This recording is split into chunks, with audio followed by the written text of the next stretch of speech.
దేవుని నామానికి మహిమ కలుగును గాక.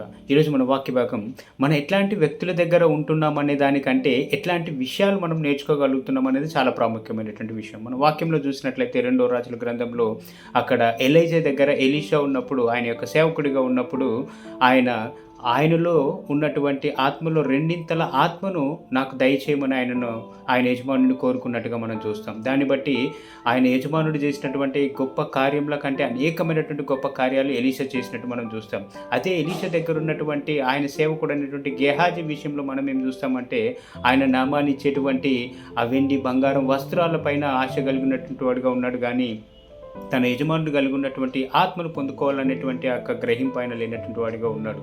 అంటే ఆ స్థలంలో రెండింతలు కలిగినటువంటి ఎలీషా దగ్గర రెండింతల ఆత్మ కలిగినటువంటి ఎలీషా దగ్గర ఆయన ఉండగలిగాడు. కానీ నాలుగింతల ఆత్మను పొందుకోవాల్సినటువంటి ఆశీర్వాదాన్ని కోల్పోయినట్టుగా మనం చూస్తూ ఉన్నాం. సో మనము ఈ లోకంలో ఉన్నప్పుడు దేన్ని పొందుకోవడానికి మనం తాపత్రయపడతా ఉన్నాం? ఏ విషయాల వెంబడి మనం పరిగెత్తేటువంటి వారిగా ఉంటున్నాం? దేవుడు ఆత్మను పొందుకోవడానికి, దేవుడు కార్యాలు పొందుకోవడానికి మనం పరిగెడుతున్నామా? లేదంటే ఈ లోకంలో ఉన్నటువంటి విషయాలను, ఆకర్షణలను, సంపాదన కలిగి ఉండడానికి మనం పరిగెట్టేటి వారిగా ఉన్నామా? మనం జ్ఞాపకం చేసుకోవాలి. అదే గేహాజీ నయమాన్ ఇచ్చేటువంటి ఆ బహుమానాలను వెంబడి వెళ్ళినప్పుడు నయమాన్ దగ్గర ఉన్నటువంటి ఆ కుష్ఠరోగాన్ని తన తరతరముల వరకు పొందుకున్నటువంటి వాడిగా ఉన్నాడు.